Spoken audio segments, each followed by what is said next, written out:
This Old House Radio Hour is supported by the Home Depot. Whether you're tackling a kitchen upgrade, organizing your garage, or building out that back deck, it's important to keep your projects on track. Fast, free delivery from the Home Depot makes it easy to keep things moving in the right direction. If you're just starting out or you're stuck in the middle, the Home Depot has same-day and next-day delivery, so you can get what you need fast.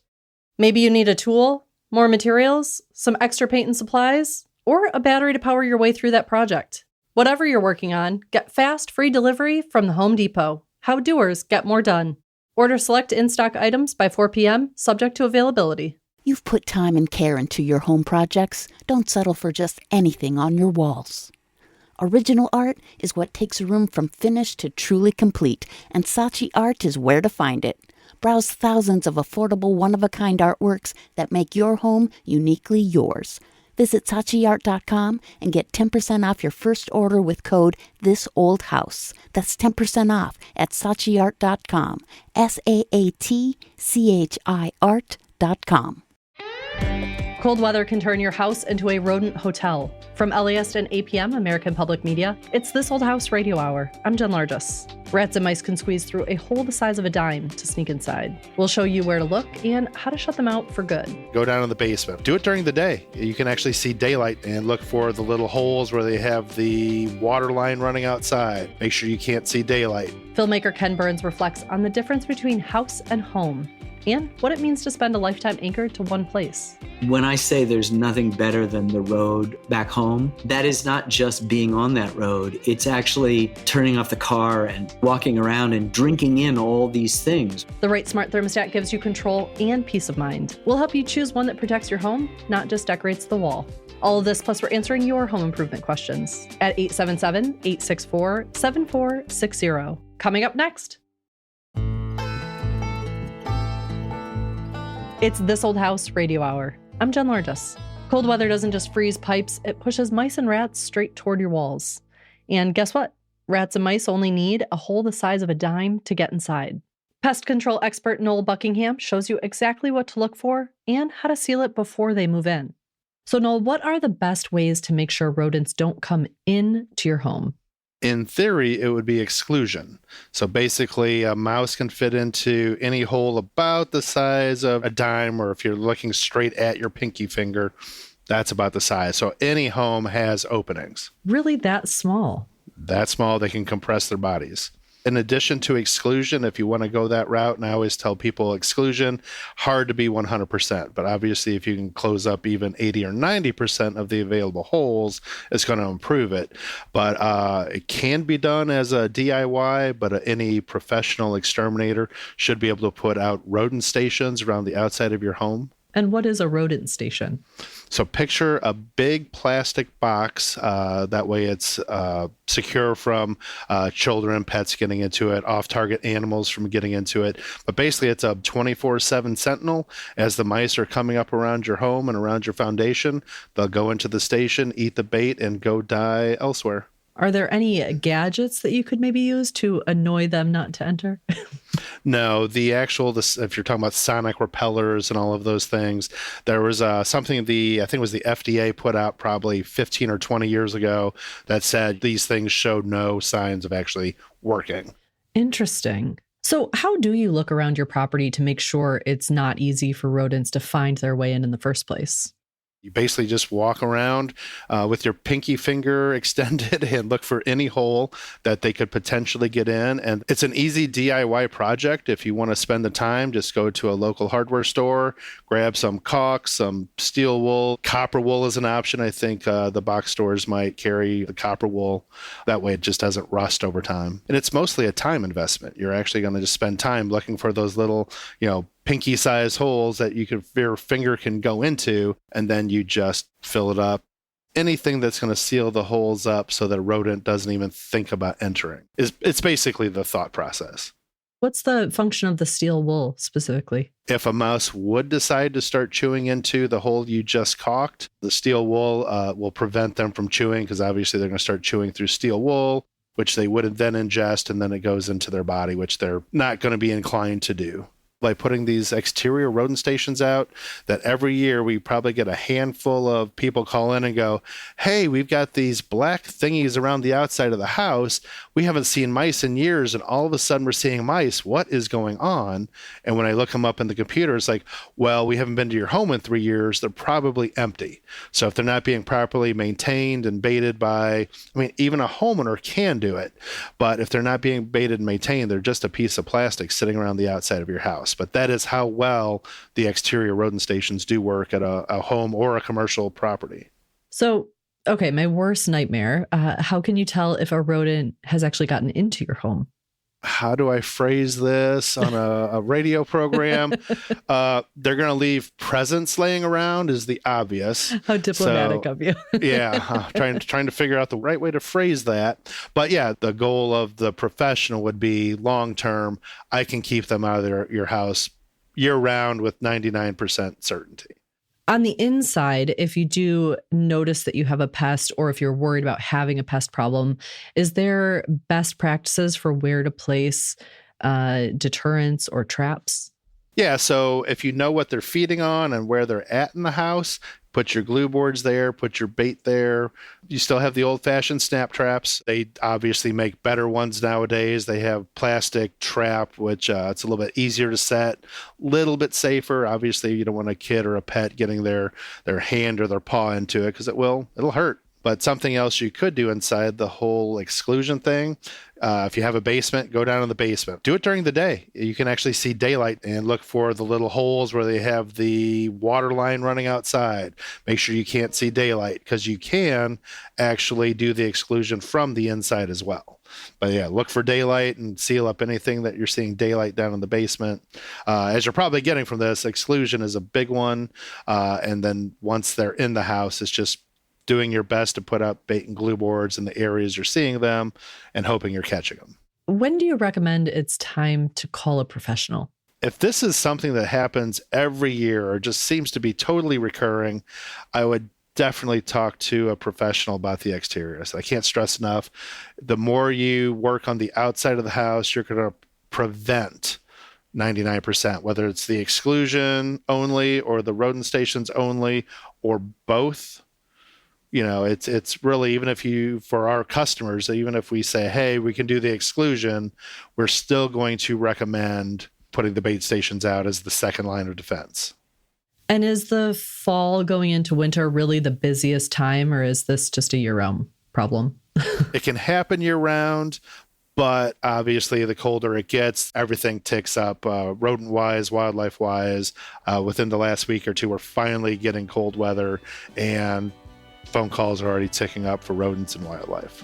Well, Noel, thank you so much for being here. We really appreciate your expertise. Thank you for having me. This was a lot of fun. That was Noel Buckingham from Buckingham Pest Control Services in St. Peters, Missouri. For more pest control tips, go to thisoldhouse.com. Right now, we're answering your home improvement and DIY questions. Call us at 877-864-7460. That's 877-864-7460. Hello, you're on This Old House Radio Hour.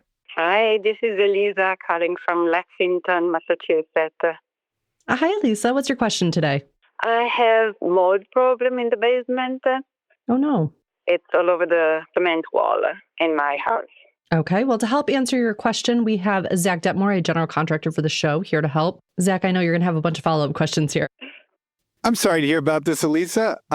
Is this a new house or an old house? I'm guessing in Lexington, it's an old house. Correct. That's an old house. And you can see mold on the inside of the foundation right now. I can see the mold on the surface of the wall in the basement. That means the cement part. Right, the inside of the foundation. Correct. It's not a finished basement, but there are stains, black stains, and the smell is intense. I don't think I'm mistaken. It's mold. It feels like mold. Those are the telltale signs. Yeah, definitely. Do you have any sort of dehumidifier down there that you're running currently? No, I moved in recently, and therefore I'm trying to figure out what to do to improve the situation. I read online about bleach and other do-it-yourself, but maybe this is not something that I need to take so lightly. So that's why I'm looking for an expert, I'm sure. Sure. Well, if you're looking for an expert answer, you've come to the wrong place. But we'll bet we can still talk about it. We can learn together. Exactly. Let's do a thought experiment here. So Jen, what concerns us about mold, or what are you concerned about?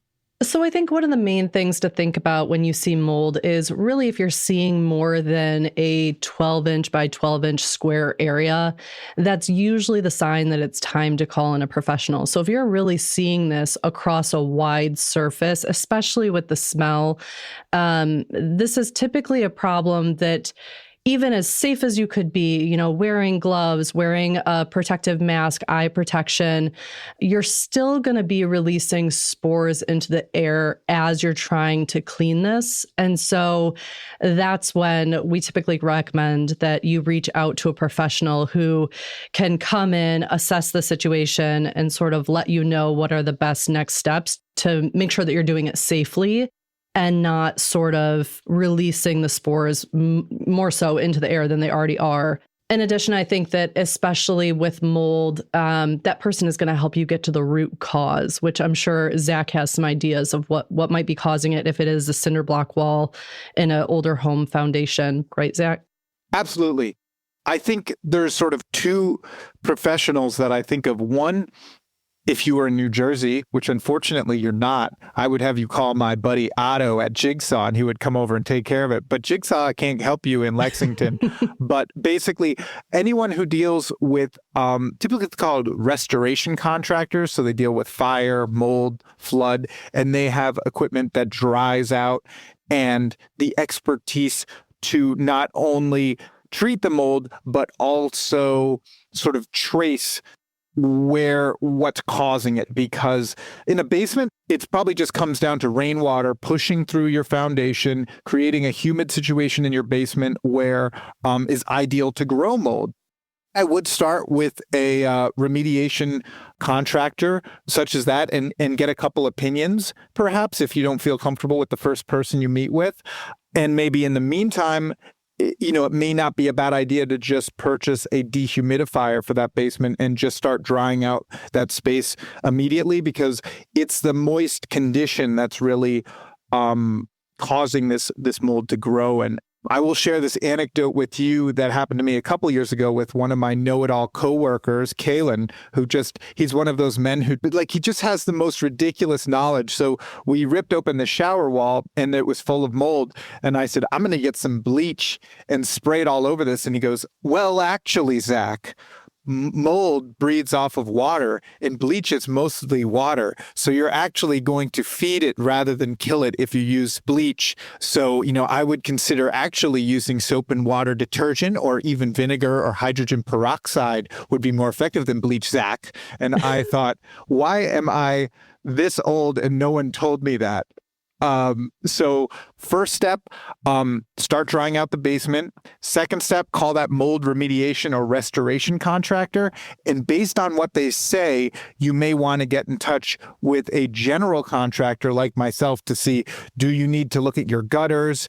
Do you need to get a sump pump in your basement? What is causing this basement to be so wet that you have this mold problem? But luckily for you, because the basement isn't finished, I think this is going to be really easy to diagnose, because you should be able to see and read the signs very easily if you have an expert eye. Fantastic. That gives me hope. Yeah, I think this is just an old house problem, but it's something you should do quickly.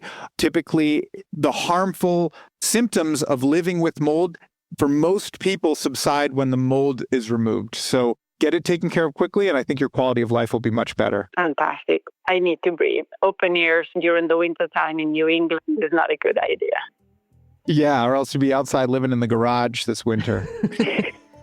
Eliza, we wish you luck. Thank you so much for calling in. I appreciate your time and expertise. Have a great day. You too. Take care. Coming up, we're going to answer more of your home improvement and DIY questions. Call us at 877-864-7460. It's This Old House Radio Hour.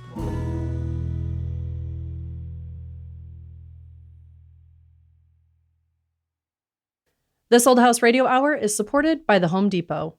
Whether you're tackling a kitchen upgrade, organizing your garage, or building out that back deck, it's important to keep your projects on track. Fast, free delivery from the Home Depot makes it easy to keep things moving in the right direction. If you're just starting out or you're stuck in the middle, the Home Depot has same-day and next-day delivery, so you can get what you need fast. Maybe you need a tool, more materials, some extra paint and supplies, or a battery to power your way through that project. Whatever you're working on, get fast, free delivery from the Home Depot. How doers get more done. Order select in-stock items by 4 p.m., subject to availability. You've put time and care into your home projects. Don't settle for just anything on your walls. Original art is what takes a room from finished to truly complete, and Saatchi Art is where to find it. Browse thousands of affordable one-of-a-kind artworks that make your home uniquely yours. Visit SaatchiArt.com and get 10% off your first order with code THISOLDHOUSE. That's 10% off at SaatchiArt.com. SaatChi Art.com. The McDonald's snack wrap is back. You brought it back. Ranch snack wrap. Spicy snack wrap. You broke the internet for a snack. Snack wrap is back. Ba-da-ba-ba-ba.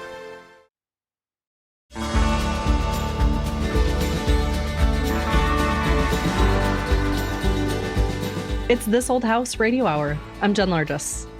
Right now we're answering your home improvement and DIY questions. Call us at 877-864-7460. That's 877-864-7460. Hello, you're on This Old House Radio Hour. Hi, my name's Andrew Windemaller. I am from Zeeland, Michigan. How are you? Wonderful. We roll out the red carpet here for our Michigan guests. What's your question? Hey, thanks. Well, my question is, I've got this mystery switch that I've had in my house. I have no idea what it does. I believe it's a three-way. It does have power, but I don't know what it goes to.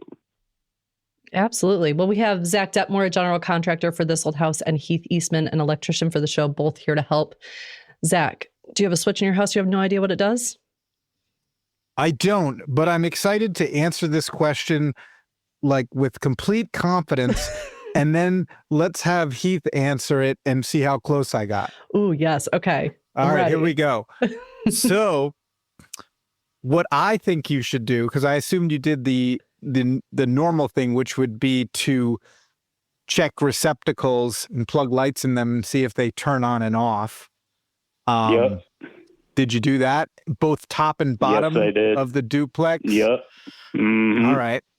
So, yeah, I assume you were a little more desperate to call us before doing that. So what I'm going to do as Heath is I'm going to show up in your house with a tool that I connect to something, and then I'm going to wander around the house and it's going to beep at me and tell me where the wires go. That's my answer. And if you wander slowly. Yeah. Well, I was just How'd I do, Heath? That's pretty close, Zach. That's not too far off. So I was going to say, Andrew, that's usually we put at least one of those in the house so that we have to get a service call back at some point. That's how we stay employed. That sounds about right. Yeah. Let's start with, what room is it in? It's in my living room. In your living room, okay. And does the living room have an exterior door to it? Is that part of the front door as well? Yes. Okay. And is it like right at that front door where the switch is? It is actually not. There is a 2-switch receptacle next to the door, but then you go from the doorway that the front door is at, then you go through the doorway into the living room, and then there's the switch that I'm talking about. Okay. Does the living room have any ceiling lights or wall sconces of any kind? It has a ceiling fan. Ceiling fan. And that is controlled by one of the switches? No. No, it's just, okay. Hence the reason we have no idea what it does. Here's, without putting eyes on it and seeing exactly what's what, I have two thoughts at this. Okay. One is, if you have a ceiling fan up there and a ceiling box and a switch that doesn't appear to be doing anything, a lot of times we'll run, a 14.3 up to a junction box like that for a fan light. So one will be used to control the light, one will be used to control the fan. So one might seem like a dummy switch, but it actually just isn't connected because you may have installed a light only and not a fan, or a fan only and not a light. So that's one option. Right. The second one could be for the receptacles. And what happens a lot of times is when you're installing switch receptacles, or if someone's going around and putting those in, even though it's set up for being switched, if you don't break the tab off that separates the two hot screws, the two brass screws, and you treat it as switched, it's not going to switch. It's still going to let constant power go through them all. So that may be the case. It may be that that wire goes down to a switch receptacle. When this receptacle was installed, it wasn't installed to be switched, or wasn't installed correctly, or it got changed out down the road, and no one paid attention to what happened, and that could be the other option. If it's that far in, if it was at the front door, I would say maybe it's for a future post light, some exterior lighting that you may not be aware of. But if it's that far inside the house and it's at regular switch height, right, it's not something up high for a boiler disconnect or anything. Yeah. Yep. Right. That would be one of those two would probably be my best guess. So, you can certainly turn the breakers off and pull the switches out and take a look, and some of the receptacles. Yeah.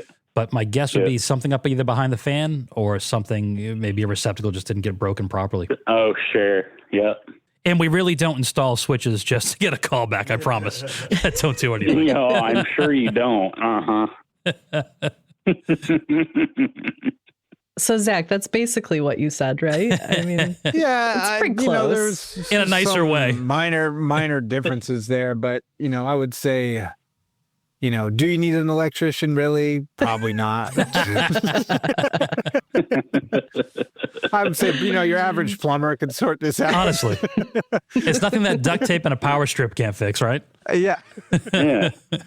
Andrew, we appreciate the call. Thanks, Andrew. Yeah, no problem. Thank you.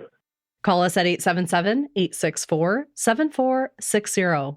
That's 877-864-7460. Hello, you're on This Old House Radio Hour. Hi, this is John Goggart in Alexandria, Minnesota. Hey, John, what's your question today? I have a green treated deck that I put on our new house back in '99. And I let it go gray for a number of years. And then I started to pressure wash it once a year. And then I did a really good job of pressure washing and then putting on a solid color stain, which failed about a year and a half later. I did everything right. So what I want to do is bring it back to gray and then do a light stain and then a waterproofer. So I'm wondering, how can I get this stain off of my deck, I guess? Absolutely. Well, to help answer your question, we've got Zach Dettmore, a general contractor for the show, here on the line. Hey, John, how's it going? It's going good, Zach. Thanks for hearing me out here. This is incredible. Are you telling me you have pressure-treated decking boards from 1999 that you're not falling through? They are as solid as can be. I don't know if the lumber was true lumber back then or what, but they made it different back then. That's amazing. It's really incredible, isn't it? We're amazed, first and foremost. We're talking 26 years. That's right. And it's good to go. So before 2004, they used chromated copper arsenate instead of, now we use copper and other components, but you've got the real poisonous preservatives in your wood. The strongest kind. Yeah, that arsenate. What is it? But CCA? Maybe I've been poisoned for 26 years, I guess, huh? Well, you haven't been eating it, so I think you're just fine. But I think it really speaks to you don't build them like they used to. You know what I'm saying? That's right. The problem is the decking, anything that's horizontal, it's pretty much been taken off by UV and rain and snow. It's the vertical stuff. I have 80 lineal feet of 2x8 railing and then all of those spindles. And my wife says, just go get a sander and sand every one of them. I'm thinking, no, I don't want to do that. Oh, man, I think you're looking for a kill shot. I don't think I can give you a kill shot. I think your wife's on the ball. Like, if it's in good shape, you've got to sand it off. And really the only levers you have to pull is how good a sander you want to buy or rent to expedite this process. But is Is there an opportunity on the vertical stuff to use something that's more like a stain stripper? Like, it has to be sanded, or can we go chemical on this? I don't know. That's a good question. I feel like all those strippers, they lead to a dark place sometimes. You know what I mean? Okay. You put them on and then you're stuck and it's not working. And you're like, now you're committed because you've ruined however many you put this stripper on, and it's sticky. At least with the sanding, you can start sanding and he can get, an hour into this project and then be like, forget about this. I'm just going to paint over it and call it a day, Or he could get the stripper and try one. I did try stripper I have another little stoop deck in the back, and it worked pretty well. But even if I scrape it, it still leaves brown because it was a pretty heavy, solid color stain. I don't know. And just for the record, I think we're supposed to call them dancers now. Is that technical? Yeah. I don't have any poles there, so anyway. I'm guessing I have over 100 spindles, though. I can't go four-sided sander on that many spindles. Oh, my goodness. Have you ever thought about hiring a professional? That's what my clients do. They let us do the sanding. I did call someone, and he said, oh, no, I only replaced with composite. See, that's the problem with this country.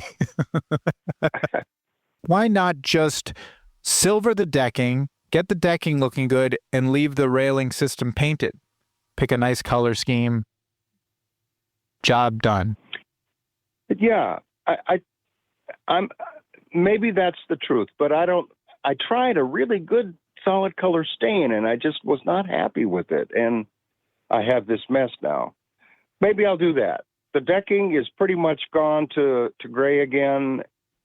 Maybe I'll just paint the doggone, spindles. Yeah, paint the spindles, sand the horizontal, because the horizontal is really what wears out prematurely, and it's also what's easy to sand. And yes. Every day you'll look out of that with your stack of money in your hand, and you'll say, wow, I'm glad I have this stack of money, and maybe not the best project I'm super proud of, but look at this money I have. Yeah, that's right. Well, Zach Dettmore, lowering expectations across America. That's right. That's what I do best. Oh, you guys are great. I think I'm going to do that. Is probably just paint the spindles, keep the horizontal gray, and maybe put a waterproofer on that or something, just to keep it going another 8-10 years. I think that's a great idea. I mean, this is like Guinness World Records pressure-treated deck at this point. So I think, there's that light bulb, was it in New York City, that's been, going for like 120 years now?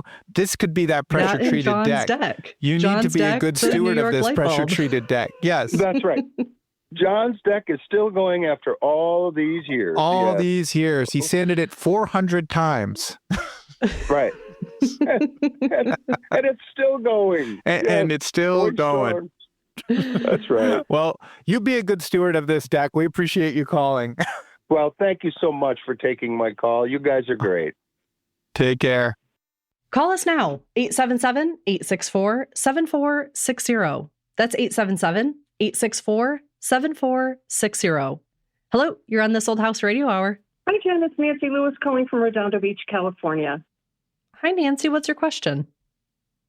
We have a townhouse, and it has a below-grade bonus room with a block wall that apparently the far side sealer has failed on, and consequently the block is bubbling up. I guess it's called efflorescence. My husband Don here is with me. He can confirm. So we have these really ugly blisters, powdery blisters on these blocks. And we've tried a number of different things to cure this with no success. All right. Well, we've got Zach Dettmore, a general contractor for This Old House, and Mark McCullough, a mason for the show, both here to help out. Great. All right, Zach, I'll just grab this. Do it. The efflorescence is is something I really know about. It's a chemical reaction between the material that's in the block and the material that's in the mortar, and it's activated by water, and water can come in a bunch of different sources. It can come through rain and leaks into the house and into the basement or that level. It can also be caused by condensation. Simple fix for the condensation would be dehumidifier and get the water out of the air. Water management, manage your water on the outside. So if a downspout is sending the water into the foundation in any way, that block would really absorb it. But the fact that you have the efflorescence is just a kick to me that there is a water problem somewhere. And again, it's either airborne or it's coming in through the outside of the foundation. Just to clarify, I'm not sure if I'd mentioned this, that there's dirt on the other side of this wall. It's a below grade wall. Yeah, the whole story is below grade. That particular story, this is a multi-story unit. And we have a very low water table here. Okay. We actually had some people come out, some engineers. They said, well, we could excavate, but we'd have to go down and then underneath the foundation because it overhangs. And so I said, how much would that be? About $1 million. Yep. No, that's the option. Zach, you've heard that a million times up in your area. I've heard it up in my area. Obviously, we try to do anything that we can on the exterior because that's the source of the problem. The water's either coming in, again, unless it's airborne on the inside. If that block wall isn't treated with a waterproofing agent or something like a waterproofing agent, you're going to get that infiltration. And that's the problem with the cinder blocks or the cement blocks is they do act like a sponge, and that's the damage that you're going to see. The method that has been suggested to you is definitely viable. The first thing you want to do is discover the source of the water. This is a building that was built recently. Is that true? Like last 20 years? 1986. Oh, all right. So I would say this lot was poorly surveyed. Yes. They should have done a perk test and said, there's too much water here. We can't be this low. And if we are this low, we need to take these. And you're left with these options that are to try and handle it indoors, but you're really addressing a symptom. You're not addressing the root cause, which is this.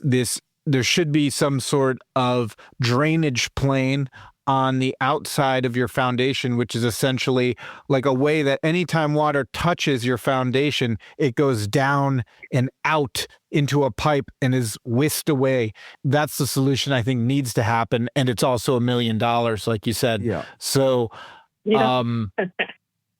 I unfortunately think anything you put on the inside eventually will be compromised because what it's bonding to, which is this block, as you get this efflorescence coming through, it ends up undermining that adhesion and it's just going to peel off in places. There's no perfect solution on the inside. And just a little history for everyone. There was a building boom across the country in the 80s, and cost savings dictated that people went from concrete to cinder block or a concrete block. And that's where, and they did not address a water issue because they thought the concrete block was going to handle it like the concrete would. And it doesn't. Again, it's a sponge. It's very porous, and it's going to bring that water from the outside to the inside. Zach, you and I use a number of things these days to waterproof the foundation before we backfill. So do some diligence, guys, and you'll find the right product for you. We're not going to be able to hold back the Pacific Ocean. Yeah, no, it's been tried. I think the guy was Poseidon or something. Was it? Am I wrong? Do I have the wrong god? But I'm going to go into the God dictionary and. I thought it was Moses. Yeah, Moses.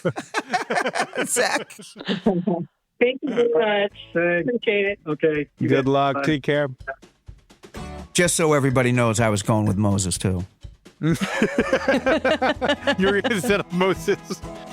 Coming up, documentary filmmaker Ken Burns shows us his old house. When I say there's nothing better than the road back home, that is not just being on that road. It's actually turning off the car and getting my stuff and lugging it into the house and greeting my dog and then walking around and drinking in all these things. That's next from This Old House Radio Hour from LAist and APM.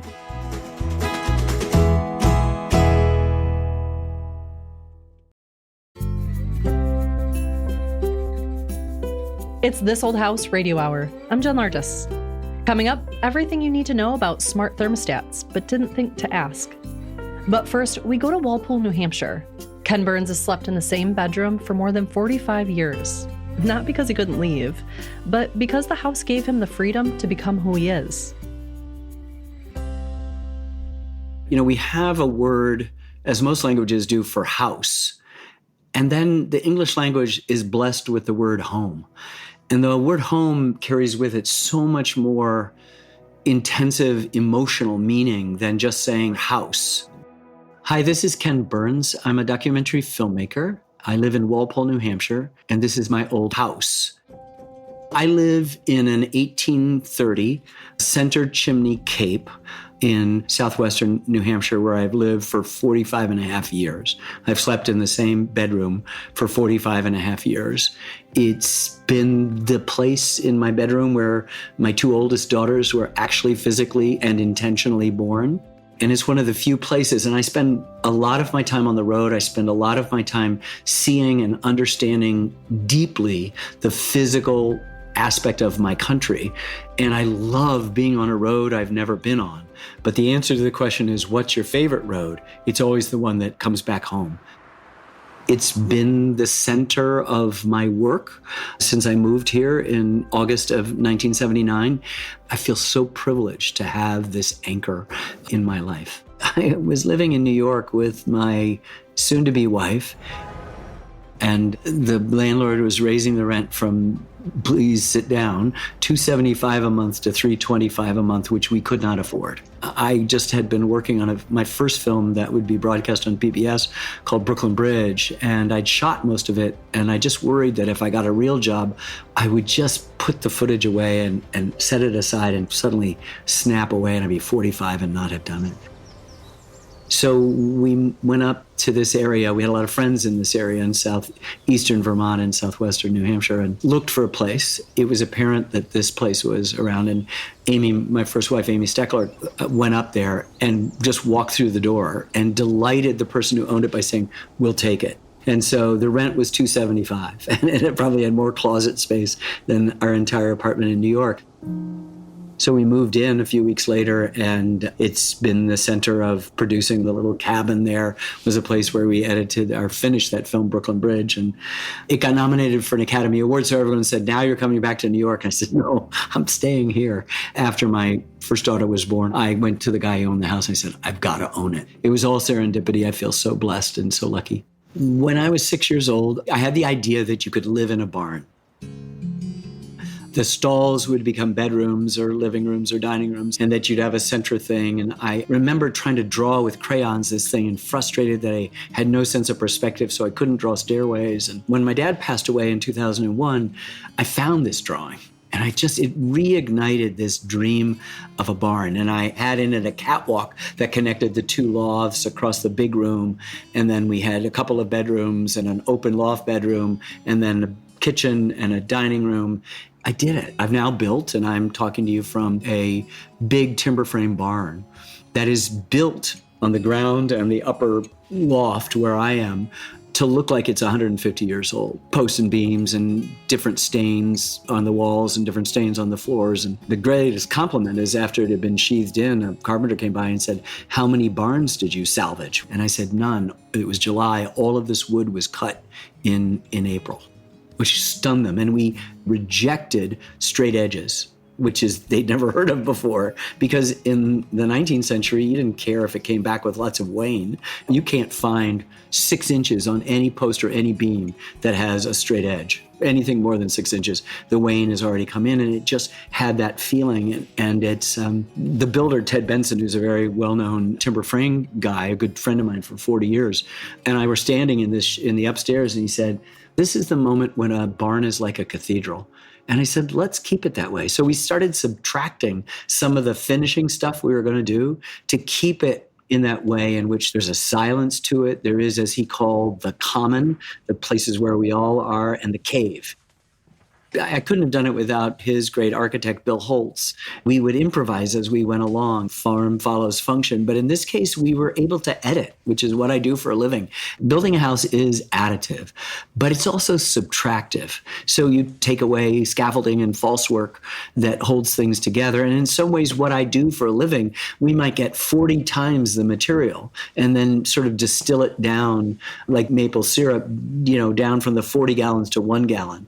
And that's pretty accurate. We have a 40 to 1. And so here, a lot of what went into this was this ability to say, no, we don't have to box this in, or we don't have to separate. This area can be more open. We can do less, and it will actually be more. It's a really remarkable place. Early on, I had an interest in vernacular American furniture. So I'd visit these antique places that are all throughout New England, and you'd buy something for $150. But I remember in one trip, I stumbled across a quilt, and something went off in me. This is like mid-70s, and I bought it. And I now have well over 100 quilts, and they are spectacular works of art. I mean, I've got a beautiful, what people think behind me is an American flag. It's actually a Navajo woven woolen Navajo blanket of an American flag, which is an incredibly complicated statement artistically and ethnographically and for lots of reasons. And it's one of my favorite things. It's a Navajo American flag. So these things have grown organically within the house, along with photographs, which is my stock and trade, and some paintings. When I say there's nothing better than the road back home, that is not just being on that road. It's actually turning off the car and getting my stuff and lugging it into the house and greeting my dog and then walking around and drinking in all these things. John Muir called it a grand geological library. You can see there's stuff there that was there that Amy and I got. And there's a quilt that I bought 3 months ago. It just represents the timeline in an organic fashion of who I've been. And that makes it feel comfortable and lived in and authentic. If you applied all of those adjectives to my work, I would be extremely grateful. But I want to be buried on this property, and I hope that the note that I would leave would be to my descendants about the way in which I found this home by such serendipity, occupied it, children were born, people came and died and went away, and there are so many layers of stories. The photographs and the paintings will endure, and various things that I have around the house will be part of their legacy and what they pass on. That was filmmaker Ken Burns. Watch The American Revolution on PBS. Big home purchases shouldn't feel like a gamble. A smart home thermostat can keep you comfortable, save on energy costs, and even protect your house. This Old House engineer, Ross Trethewey, shows you how to choose the right one. Hi, Ross. Hey, Jen. How's it going? Good. So why should our listeners care about smart thermostats? It kind of seems like every device needs to be internet connected these days. I think, in fact, our producer just purchased a microwave that even wants to be connected to the internet. Everything's going that way. Yeah, they talk about the Internet of Things, IoT devices, and everything's getting connected to the internet nowadays. So why not the thermostat or your microwave, for that matter? Or your microwave. I might have to draw the line somewhere. I mean, we love smart thermostats. The fact that I can monitor the temperature and humidity in my house at all times and make adjustments, from anywhere in the world, through my phone or through a computer. Just convenience and knowing what the temperature is, and even having alerts. Mm-hmm. So if your temperature were to drop or your temperature were to go too high or too low, or humidity too high or too low in your house, to get those notifications, you could say that there's some safety and reliability in that, knowing that if you're on vacation, you know that your house is still working, like you don't have to worry about frozen pipes. Yeah. Or you can bump the heat up when you're on your way home. Exactly. So how well do these devices play with HVAC systems? That's what they do. They are wired to the furnace or the air handler or the boiler system, depending on what kind of heating and cooling system you have in your house. They're wired to that, and you have the ability to now monitor temperature, humidity, not just at the thermostat, but now you can add these remote sensors.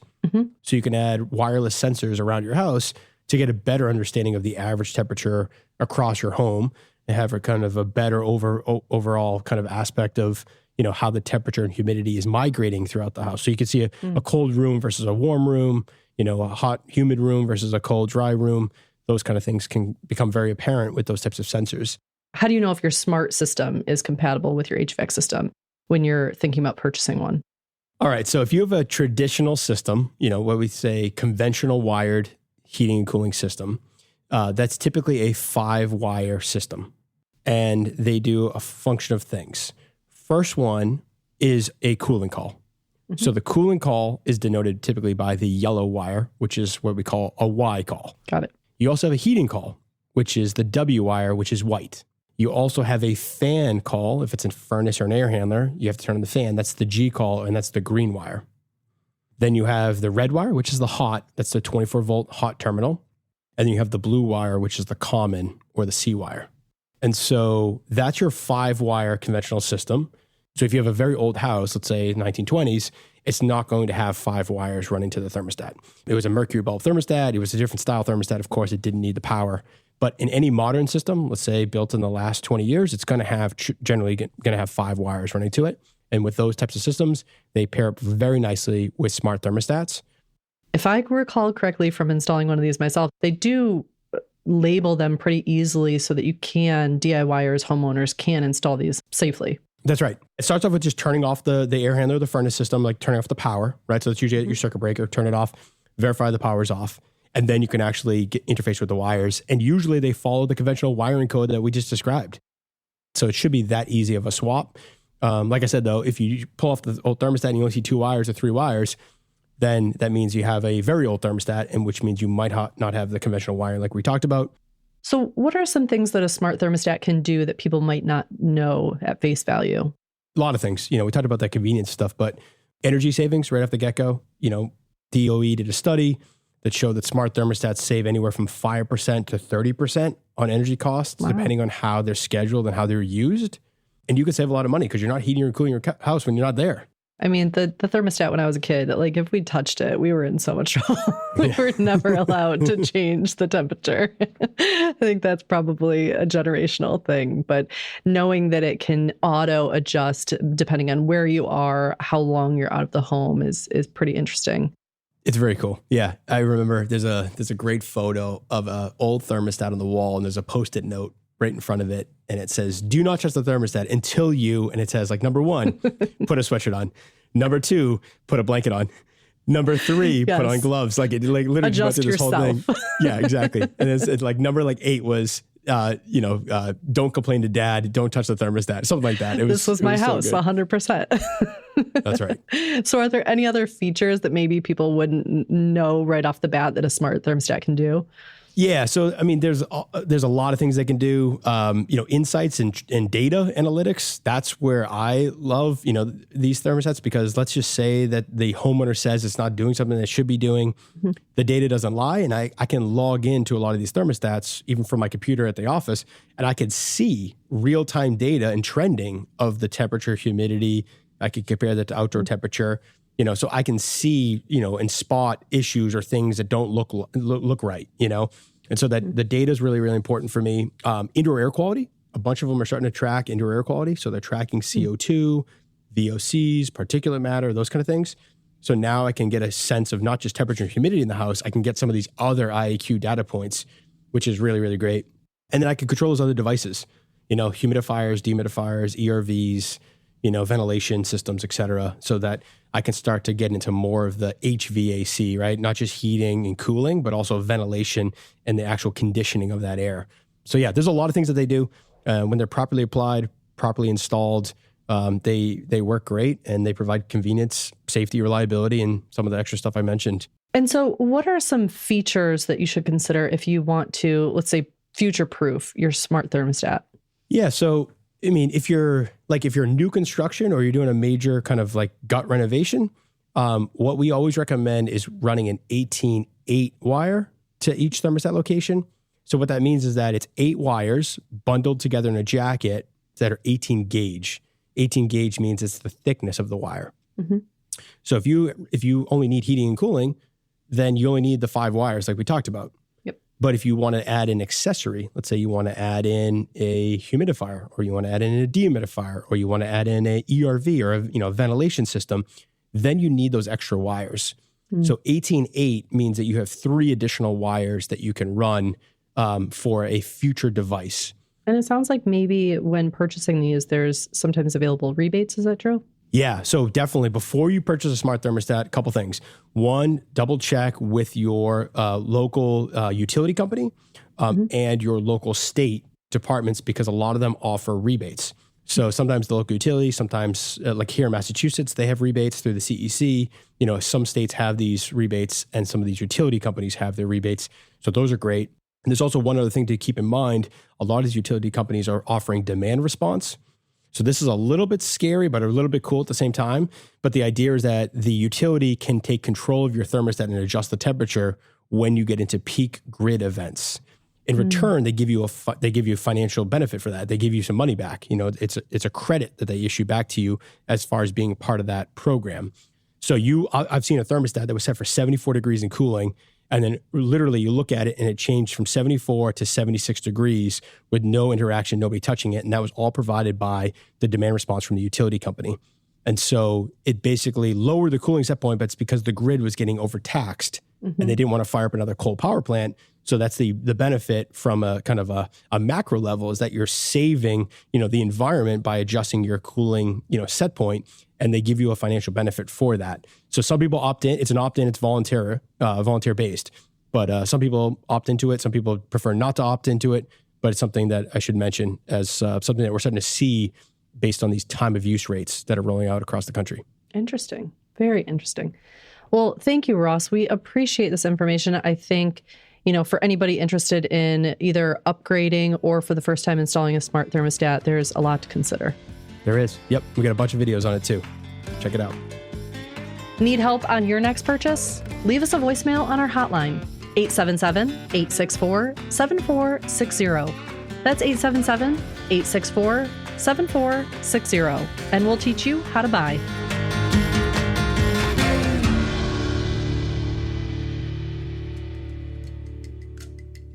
And now it's time for one last thing, my favorite tool.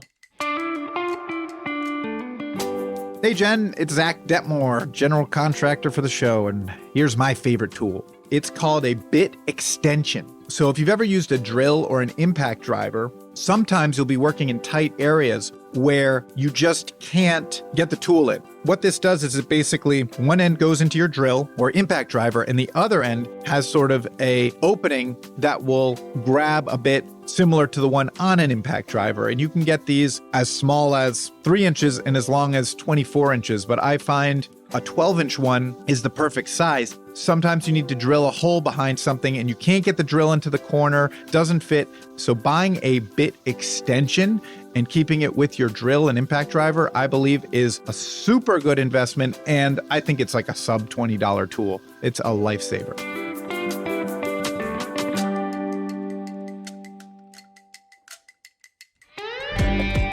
We'll see you next week on This Old House Radio Hour. Our show is distributed by and co-produced by LAist Studios and APM, American Public Media. This Old House Radio Hour was created and produced by Ember 20. Listen to new episodes of the podcast every Tuesday on your app of choice. You can follow This Old House on all the socials at This Old House, all one word. We'll see you next week.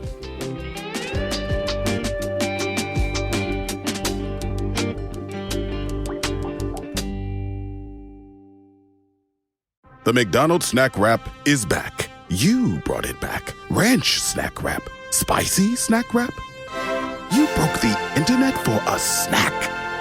Snack Wrap is back. Ba-da-ba-ba-ba.